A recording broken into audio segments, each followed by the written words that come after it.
with someone about how, in this age of texting and emailing, how communication has changed.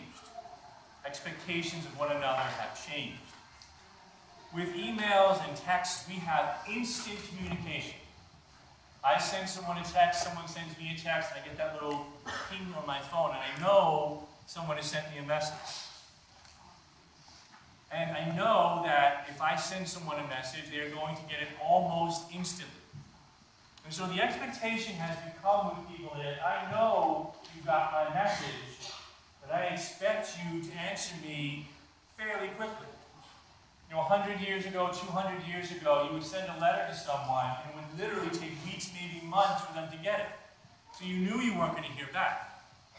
Now is the age of instant communication and the expectation of almost instant replies. So if we send somebody an email or text and they don't email us back within a few hours or a day, we start to get a little insulted. Why didn't they answer me? Why didn't I hear back from them? Are they angry with me? What's going on?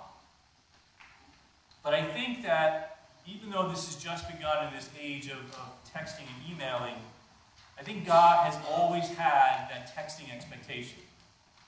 Because just like with the text, people know that as soon as they speak to God, as soon as they lift up that prayer to God, they are heard. We know that. We believe that. And so the expectation is God is going to answer us as quickly. Now, sometimes God does. Sometimes we know the answer right away. We ask God for help and it's there. But often, there is silence. Silence is exactly what you don't want when you're in pain. Silence doesn't feel very nice when you need an answer to something and time is not a luxury. Silence is the soil in which the seeds of doubt grow. If God isn't answering me now, when I need God so deeply, maybe God isn't there. Maybe God really doesn't care as much as I thought God did. That was the struggle of Mary a few weeks ago in the Gospels.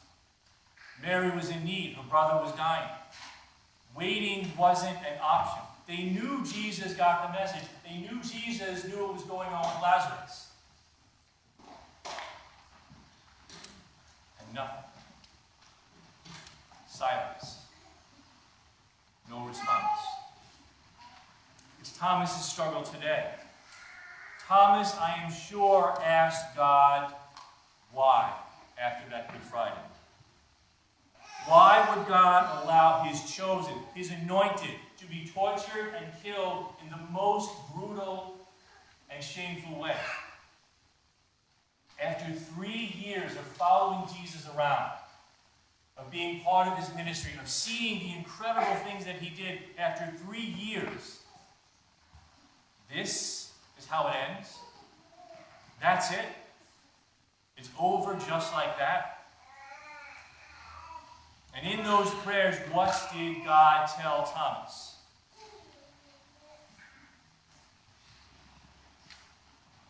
Nothing. Thomas got silent. Oh, there was this story that his friends told him that when he wasn't around, Jesus showed up. When they were in the locked room, Jesus came in and showed them the nail marks in his hands and the cut in his side. But that was no answer for Thomas. If he was really alive, where was he? Why haven't I seen him? Why hasn't God answered my prayers? For Thomas, there was only silence from God. But what Thomas misinterpreted as silence brought him to doubt, to question, even to question those who were around him. Even those who said, he's here. Even those who said, we saw him. Trust Thomas. He couldn't even believe them. He doubted them because he got only silence. Their faith wasn't enough. Doubt in God often comes from God's silence, or what we think is God's silence to our prayers. But you see, silence is God's language. We just don't understand it. See, we want clarity. We want no questions. We want, when we talk to God, the easy answer, the quick answer. Because we live in a world of talking, of noise and constant distraction. Silence is not our language. Because we interpret silence as nothingness. We interpret silence as empty, as a no. So when we speak to God and what we get is what we think is silence, we doubt, and we question, and we wonder. And sometimes we despair. The paradox is this. Whilst God's silence can bring us to doubt, our silence will bring us to God's answer. In Psalm 62 it says, "For God alone my soul waits in silence, for my hope is from Him." But here's the thing. God is never silent. God is never silent. The Spirit speaks. Answers are always being given. We can't hear what is being said because we have no silence in our life and in our spirit. Where did Jesus go when He wanted to connect to God? He went to a mountain at night. He went off into the desert where there was no sound. There was silence so He could hear what God was saying. In our need and our fear and in our pain, we call out to God. For guidance, for answers, for direction. But remember this. Silence from God doesn't mean that God is not answering you. When you think there is only silence, keep listening. You just haven't heard the answer yet. In the gospel today, Thomas is referred to as the twin. I've often wondered who Thomas's twin was. Was it one of the other disciples? Was it someone who didn't know Jesus? But I think Thomas's twin is us.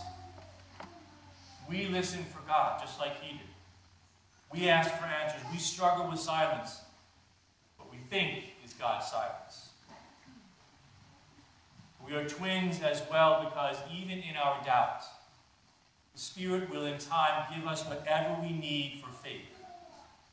To see that everything we were told is true, that the stories of God's presence are real, that God does answer, that the Spirit was there the whole time, and speaking to us in ways that we just didn't recognize. Just as new life always follows death, faith will always follow doubt and fear and uncertainty. For anyone who doesn't lose hope in God. For God alone, my soul waits in silence.